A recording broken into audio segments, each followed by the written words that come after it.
दोस्तों, कभी कभी हमारे साथ कुछ ऐसा होता है या महसूस होता है, अगर हम ध्यान नहीं देते वो चीज़ या तो हमें नुकसान पहुंचाती है या कुछ बताना चाहती है। ऐसा ही कुछ हुआ इनके साथ, जिनकी आप बीती मैं आपको सुनाने जा रहा हूं। मैं आज आपके लिए दो बिल्कुल सच्ची कहानियां लाया हूं, तो चलिए सुनते हैं।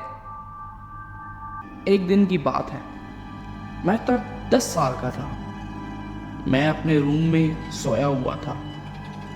मैं अभी कच्ची नींद में ही था कि मेरे रूम का दरवाज़ा खुलने से मेरी आंख खुल गई और कोई कमरे में आया और मेरे बेड पे बैठ गया। मैंने महसूस किया कि मेरी टांगों के साथ आके कोई बैठ गया। मुझे लगा कि अम्मी है और मैंने अपनी आंखें खोली। वो मेरी अम्मी नहीं थी, बल्कि एक लड़का बैठा हुआ था जिसकी आंखें नहीं थी। उसकी आंखों की जगह काले गड्ढे बने हुए थे। वो मेरी ही उम्र का लड़का था जो मेरे पाँव की तरफ बैठा मुझे घूरे जा रहा था। उसने अपना हाथ मेरी तरफ बढ़ाया। उसके हाथ में एक छोटा डब्बा था, बॉक्स जैसा। मैंने लेना चाहा, लेकिन उसने मुझे धक्का दे दिया। मैं फिर आगे बढ़ा और कहा कि दो मुझे, और मेरे पलक झपकते ही वो गायब हो गया। लेकिन मैंने देखा कि जहां वो बैठा हुआ था वहां गद्दे की थोड़ी जगह दब गई थी, जैसे वहां पे कोई बैठा हुआ हो। 5 साल गुजर गए। एक दिन मेरी गर्लफ्रेंड मेरे घर आई अपना होमवर्क करने के लिए। जब उसने अपना होमवर्क खत्म कर लिया तो वो अपने घर वालों के इंतजार में लेट गई और उसकी आंख लग गई। जब उसके घर वाले आए तो मैंने उसे जगाने की कोशिश की। उसने एकदम से अपनी आंख खोली और कमरे के कोने की सीलिंग को घूरने लगी। उसने उस तरफ इशारा किया और वापस सो गई। मैंने वापस से जगाया उसे। जब वो जागी और उसकी आंख पूरी तरह से खुली तो मैंने बताया उसे कि उसने क्या किया। वो डरी हुई लग रही थी। उसने कहा कि मैंने एक छोटा लड़का देखा जिसकी आंखें नहीं थी। वो सीलिंग के साथ चिपका हुआ था और मुझे घूरे जा रहा था। मैं हैरान रह गया उसकी ये बात सुनकर। फिर मैंने भी अपने साथ हुआ वाकया उसे बताया। ऐसे ही 5 साल मजीद गुजर गए।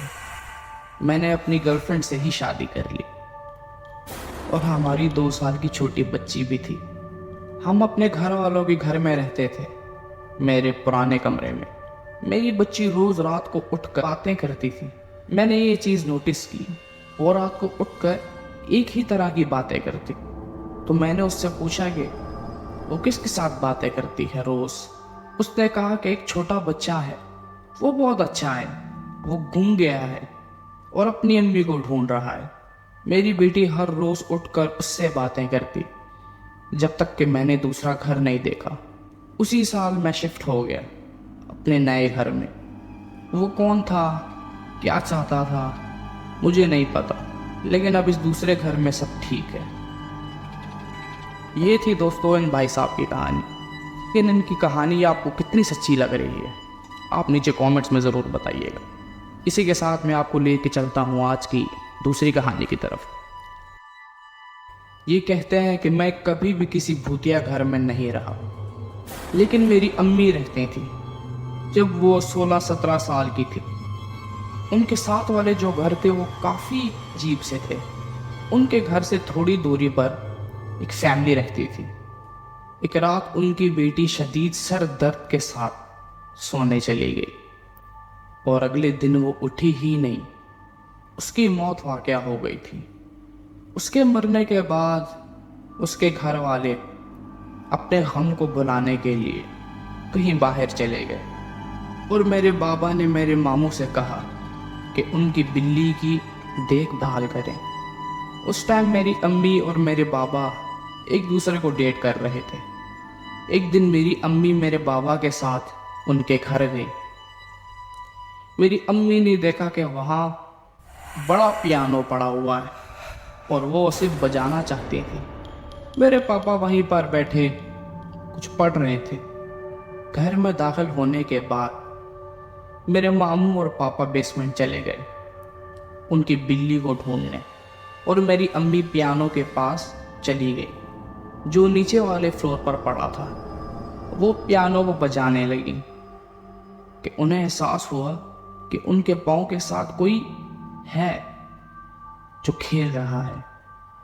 उन्हें लगा कि बिल्ली होगी जो बेसमेंट से निकलकर मेरे पास आ गई। वो वापस से बजाने लगी और उन्हें फिर महसूस हुआ।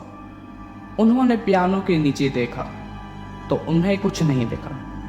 जब उन्होंने वापस से पियानो बजाना शुरू किया तो उनके पाँव को किसी ने जोर से पकड़ लिया। वो चिल्लाते हुए भागे बेसमेंट के दरवाजे की तरफ और मामू और बाबा को आवाज़ें लगाने लगी। मेरे मामू भाग कर आए और अम्मी से पूछा कि क्या हुआ। उन्होंने सब बताया तो मेरे मामू डर से मानो सफ़ेद पड़ गए। उन्होंने बताया कि वो बच्ची तो मर गई है, वो अपने बाबा के साथ ऐसे ही खेला करती थी। जब भी उसके बाबा पियानो बजाते वो नीचे से आके उनके पाँव को पकड़ लेते। तो दोस्तों, ये थी आज की हमारी दो बिल्कुल सच्ची कहानियाँ। आपको ये कहानियाँ कैसे लगी मुझे ज़रूर बताइएगा। बाकी अगर नए आए हैं तो चैनल को लाइक एंड सब्सक्राइब कीजिए और सुनते रहिए।